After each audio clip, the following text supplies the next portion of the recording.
मेरे प्यारे बच्चों नमस्कार। आपका अपना YouTube चैनल स्मार्ट टॉपर में बहुत बहुत स्वागत है। बताइए कैसे हैं आप लोग। आशा करते हैं आप लोग बिल्कुल स्वस्थ होंगे और अपना पढ़ाई भी सही ढंग से कर रहे होंगे।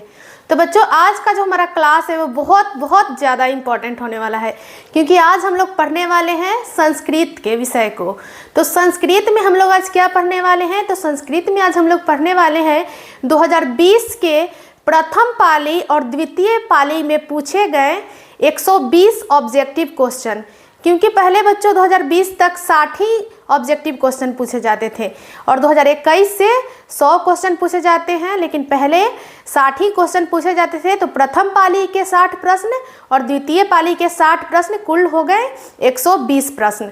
तो आइए हम लोग देखते हैं 120 प्रश्न को सॉल्व करेंगे आज, और हमारे साथ आप लोग अंत तक बने रहिए। और चैनल पे नए हैं तो हमारे चैनल को सब्सक्राइब कीजिए और वीडियो को लाइक कीजिए और ज़्यादा से ज़्यादा मात्रा में शेयर कीजिए। तो आइए हम लोग देखते हैं कि हमारा पहला प्रश्न क्या है। मेरा पहला प्रश्न है, मंगलम पाठ में कुल कितने मंत्र हैं। तो मंगलम पाठ में कुल 5 मंत्र दिया गया है। नेक्स्ट हमारा जो क्वेश्चन है वो है, हिरण्यमेन पात्रेण दृष्टये, यह मंत्र किस उपनिषद से उद्धित है। तो यह फर्स्ट चैप्टर का ही क्वेश्चन है और ये ईशावास्य उपनिषद से लिया गया है। थर्ड हमारा क्वेश्चन है, पाटलिपुत्र वैभवम पाठ में किस शहर का वर्णन है। तो पाटलिपुत्र वैभवम पाठ में पटना शहर का वर्णन है। नेक्स्ट हमारा क्वेश्चन है, दामोदर गुप्त ने किस काव्य की रचना की। तो दामोदर गुप्त ने कूटनीमत काव्य की रचना की थी, कूटनीमताख्य, लेकिन यहाँ पे कूटनीमत दिया हुआ है तो इसीलिए यही होगा। नेक्स्ट क्वेश्चन है हमारा, पटना का इतिहास कितना पुराना है। तो पटना का इतिहास 2500 वर्ष पुराना है। अलस कथा पाठ के रचनाकार कौन है। तो अलस कथा पाठ के रचनाकार हैं विद्यापति। नीतिकार आलस्य को क्या मानते हैं। तो नीतिकार आलस्य को शत्रु मानते हैं। वीरेश्वर कैसा था। तो वीरेश्वर स्वभाव से कैसा था, तो वो एक दानशील था। सर्व शुक्ला सरस्वती किसकी उक्ति है। तो ये दंडी की उक्ति है जो विजयांका को कहा गया था। जनक की सभा में शास्त्रार्थ कुशल कौन थी। तो वो गार्गी थी। गायंती देव ... पुरुष श्रुतवात, यह पद किस पुराण से उद्धित है। तो यह भारत महिमा पाठ का ये पंक्ति लिया गया है। तो ये विष्णु पुराण से संकलित है। भारत भूमि कैसी है, विशाल है, निर्मला है, वत्सला है, ए बी और सी, यानी कि इन सभी। तो हमारी जो भारत की भूमि है वो विशाल भी है, निर्मला भी है, वत्सला भी है, इसीलिए डी ऑप्शन होगा। क्योंकि हमारी जो भारत की भूमि है वो विशाल भी है, निर्मला भी है और वत्सल भी है। संस्कार कितने होते हैं। तो संस्कार कुल 16 होते हैं। अंत्येष्टि संस्कार कब होता है, यानी कि अंतिम संस्कार कब होता है। तो मृत्यु के बाद अंत्येष्टि संस्कार होता है, यानी कि मरने के उपरांत।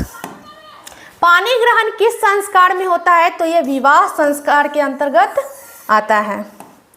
साहित्य ग्रंथों में केशांत संस्कार का नामांतरण क्या है। तो वो है गोदान। नेक्स्ट हमारा है, नीति श्लोका पाठ किस ग्रंथ से संकलित है। तो वो संकलित है विदुर नीति से। अपनी उन्नति चाहने वालों को कितने दोषों को त्याग देना चाहिए। तो वो 6 दोषों को त्याग देना चाहिए, जो है कि निंद्रा, तंद्रा, भय, क्रोध, दीर्घ सूत्रता और आलस्य। अगर यह 6 दोषों को हम लोग त्याग देते हैं तो हमारी क्या हो सकती है, उन्नति हो सकती है। रूप की रक्षा किससे होती है। तो मिर्जया से रूप की रक्षा होती है। भीखन टोला गांव कहाँ है। तो भीखन टोला गांव बिहार में है। दलित ग्रामवासी पुरुष की कथा कौन है। तो वो कथा है करमवीर कथा। स्वामी दयानंद कौन थे। तो एक समाज सुधारक थे।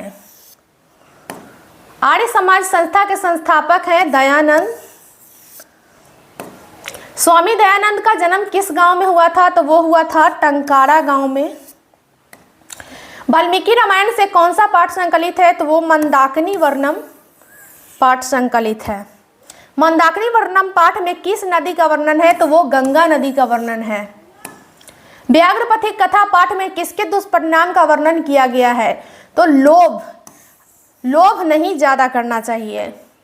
इदम सुवर्णम कंगनम गृहताम किसने कहा है? इसका हिंदी अर्थ यह होता है कि यह सोने का कंगन लेते जाओ। यह किसकी उक्ति है, यानी कि किसने कहा? ये व्याघ्रपथिक कथा से ये पंक्ति लिया गया है। तो ये जो कथन है वो बाघ का था कि यह सोने का कंगन लेते जाओ। ब्राह्मण के वेश में कौन प्रवेश करता है? तो ब्राह्मण के वेश में शक्र प्रवेश करते हैं। शिक्षिका शब्द में कौन सा स्त्री प्रत्यय है? अब यहाँ से देखिए संस्कृत व्याकरण स्टार्ट हो गया है। पहले था बुक का क्वेश्चन था, अब यहाँ से संस्कृत का व्याकरण आ गया है। तो टाप होगा। इंद्र प्लस डोप से कौन सा शब्द बनेगा? तो वो बनेगा इंद्राणी। किस शब्द में डीप प्रत्यय है? तो वो रागी। स्वतंत्र ... इस सूत्र के रिक्त स्थान की पूर्ति उचित शब्द से करें तो वहां पे होगा कर्ता। क्रिया विशेषण में कौन विभक्ति होती है? तो वो होती है द्वितीय विभक्ति। हिमालयात गंगा प्रभवती, यह यहाँ हिमालयात पद में पंचमी विभक्ति किस सूत्र से हुई है? तो वो हुई है भूव प्रभवसच। यौनांग विकार सूत्र का उदाहरण क्या है? तो सपृष्ठेन कुब्ज अस्ति। पूर्व पदार्थ प्रधानों ... खाली स्थान में उपयुक्त शब्द भरे, यानी कि पूर्व पद प्रधानों, यानी कि पहला पद किस समास का प्रधान होता है? तो वो होता है अव्यय भाव समास का। किस समास का पहला पद विशेषण होता है? तो विशेषण होता है कर्मधारय समास का। संस्कृत साहित्यम का विग्रह क्या होगा? तो वो होगा संस्कृतस्य साहित्यम। त्रयानाम भुवना नाम समाहार से कौन सा शब्द बनेगा? तो वो बनेगा त्रिभुवनम। नानडितम किस संधि का उदाहरण है? तो नानडितम स्वर संधि का उदाहरण है। नगरे प्लस अस्मिन से कौन सा शब्द बनेगा? तो बनेगा नगरे अस्मिन। गुण संधि का उदाहरण कौन है? तो गुण संधि का उदाहरण है नीलोत्पलम। वृथैव का विच्छेद क्या होगा? तो वृथा जोड़ एव। किस शब्द में प्र उपसर्ग नहीं है? तो वो प्रेम में प्र उपसर्ग नहीं है। अध्यात्म शब्द में कौन उपसर्ग है? तो वो है अधि। निह उपसर्ग किस शब्द में है? तो निर्धन में है। पूजनियम शब्द में कौन प्रत्यय है? तो वो अनियर प्रत्यय से लग के बना है पूजनियम।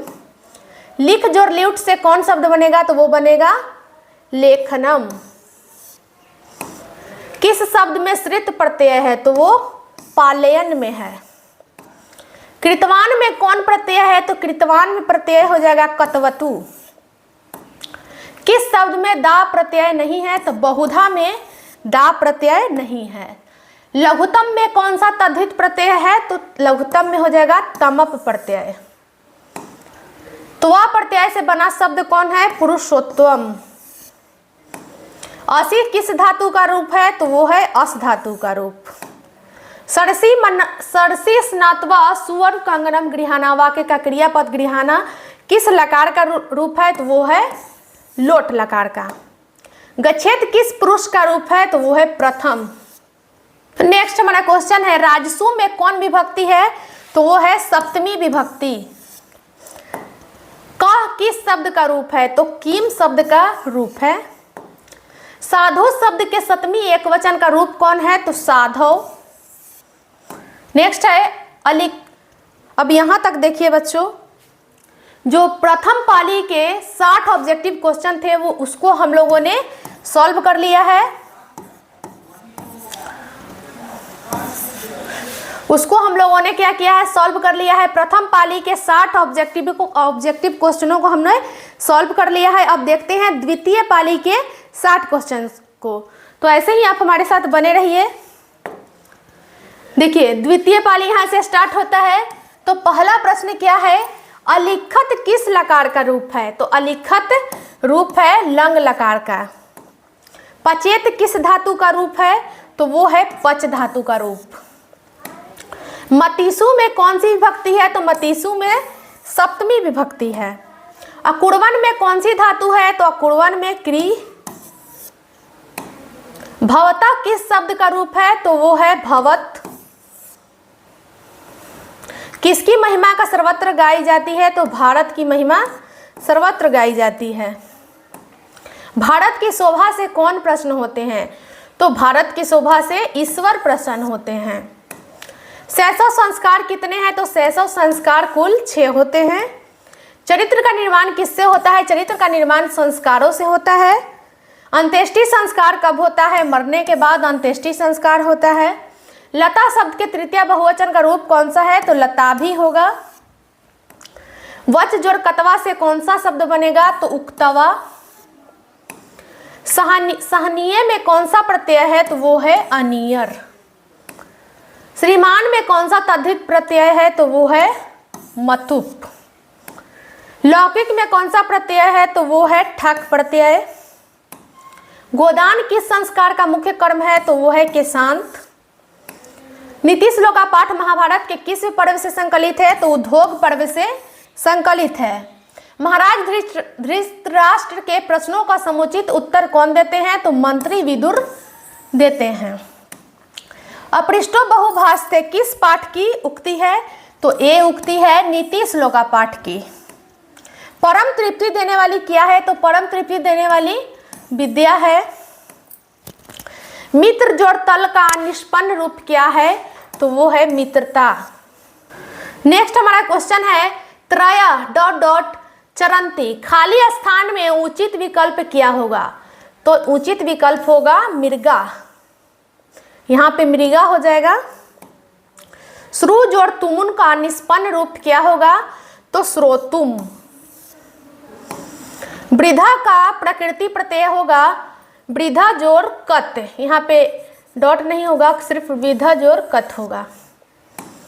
शताब्दी कैसा समास है? तो शताब्दी द्विगु समास है। सबसे बड़ा शत्रु कौन है? सबसे बड़ा शत्रु क्रोध है। वास्तविक अलसियों की संख्या कितनी है? तो वो 4 है। अलस कथा पाठ के रचयिता कौन है? अलस कथा पाठ के रचयिता है विद्यापति। ऋग्वेद में कितनी महिला ऋषिकाओं का वर्णन है? तो वो 24 महिला ऋषिकाओं का वर्णन है। शंकर चरित्र के रचनाकार कौन है? तो वो पंडिता क्षमा राव है। कालिदास ने किस नदी का वर्णन किया है? तो वो मंदाकिनी नदी का वर्णन किया है। बूढ़े बाघ के हाथ में क्या था? तो सोने का कंगन था। दानवीर कौन था? दानवीर कर्ण थे। ईर्ष्या और असहिष्णुता किसको उत्पन्न करती है? अशांति उत्पन्न करती है। कर्म कांड का वर्णन करने वाला ग्रंथ कौन है? तो वो है कल्प। गृहात बही उधानम अस्ति। यहाँ रेखांकित पद में कौन सी विभक्ति प्रयुक्त है? यहाँ पे रेखांकित पद है तो इसमें हो जाएगा पंचमी विभक्ति। नेक्स्ट हमारा है अलम मत करो के अर्थ में कौन सी विभक्ति है? तो ये हो जाएगा तृतीया विभक्ति। किस शब्द में परि उपसर्ग है? तो परिहार। प्रत्याशा शब्द में कौन सा उपसर्ग है? तो प्रति। भू धातु के लोट लकार मध्यम पुरुष एक वचन का रूप कौन सा है? तो वो हो जाएगा भव। सत्य का मुख किससे ढका है? तो सत्य का मुख ढका है हिरण्मय पात्र से। सत्यमेव जयते किस उपनिषद का मूल मंत्र है? तो यह है मुंडको उपनिषद। किसके काल में पाटलिपुत्र की रक्षा व्यवस्था उत्कृष्ट थी? तो चंद्रगुप्त मौर्य के काल में। सिखों के 10वें गुरु गुरु गोविंद सिंह हैं। पाटलिपुत्र किस प्रांत की राजधानी है? तो बिहार की राजधानी है पटना। एकम एकमिति का समस्त पद क्या होगा? प्रत्येकम। तत्पुरुष समास का उदाहरण कौन सा है? तो हो जाएगा धनहीन। चराचरम में कौन सा समास है? तो वो द्वंद्व समास है। धनार्थ चतुर्थी सूत्र का उदाहरण है माता रमसाय भोजनम यच्छति। नहीं होगा बच्चों, यहाँ पे ये हो जाएगा सह। सह पद के योग में कौन सी विभक्ति लगती है? तो वो लगती है तृतीया विभक्ति। मनोरथ का संधि विच्छेद क्या होगा? मना जोड़ रथ मनोरथ। महाजोड़ इस की संधि क्या होगी, तो हो जाएगा महेश। आ जोड़ी, तो यहाँ पे आ नहीं है, गलती से यहाँ पे लिखा गया है बच्चों, तो अ होगा यहाँ पे, अ जोड़ ई के मेल से बनता है ए। भाग्योदया में कौन सी संधि है, तो ये है गुण संधि। लंबोदरा में कौन सा समास है, तो लंबा है उदर जिसका अर्थात भगवान गणेश, तो बहुब्रीहि समास होगा। करमवीर कौन था, तो वो राम प्रवेश राम थे। लक्ष्मी किसका वर्णन करती है, तो उद्योगी पुरुष का वर्णन करती है। व्याघ्रपथी कथा किस ग्रंथ से उद्धित है, तो वो हितोपदेश से उद्धित है। स्वामी दयानंद का बचपन का नाम मूल शंकर था। स्वामी दयानंद की शिक्षा की शुरुआत किस भाषा के माध्यम से हुई, तो वो हुई थी संस्कृत भाषा के माध्यम से। नेक्स्ट है, अच्छा अब खत्म हो गया है। तो बच्चों हम लोगों ने टोटल 120 क्वेश्चन को अभी अभी सॉल्व किया है। तो ऐसे ही हमारे चैनल पे बने रहिएगा, और अगर आप हमारे चैनल पे नए हैं तो हमारे चैनल को सब्सक्राइब कीजिए, हमारे वीडियो को लाइक कीजिए और ज़्यादा से ज़्यादा अपने लोगों में शेयर कीजिएगा। आगे फिर हम लोग मिलेंगे संस्कृत या हिंदी के क्वेश्चन बैंक के साथ। तो अभी के लिए बच्चों इतना ही, धन्यवाद।